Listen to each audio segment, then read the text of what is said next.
Ketua Badan Eksekutif Mahasiswa Universitas Indonesia, BEM UI, nonaktif Melki Sedek Huang mengaku belum menerima panggilan dan penjelasan soal dugaan melakukan kekerasan seksual yang dialamatkan kepadanya.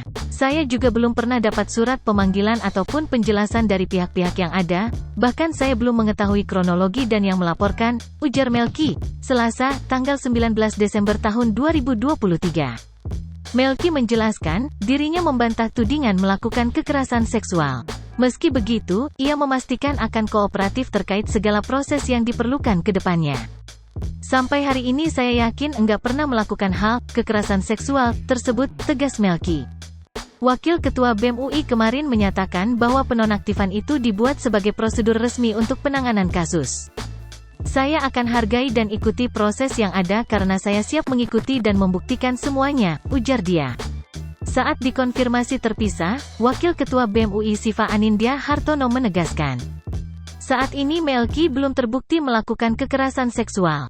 Izin menegaskan Melki di sini belum terbukti melakukan kekerasan seksual ya, karena proses investigasi masih berjalan. Mohon untuk menghargai proses yang sedang berlangsung, kata Siva lebih lanjut. Siva juga meminta agar publik menghormati ruang aman untuk korban. Terakhir, mohon untuk menghormati ruang aman untuk korban dengan tidak bertanya identitas korban dan kronologi dari kasus tersebut, ujar Siva. Sebelumnya, ramai beredar informasi terkait dugaan kekerasan seksual yang diunggah lewat utas akun X Aditya Rizik @bulanpemalu. Adapun cuitan tersebut berbunyi, Kabem UI 2023 ngelakuin kekerasan seksual, diunggah pada Senin, tanggal 18 Desember tahun 2023. Dalam utas tertera peraturan BEM UI nomor 1 tahun 2023. Namun dalam surat peraturan ini tidak tercantum keterangan berapa lama penonaktifan tersebut.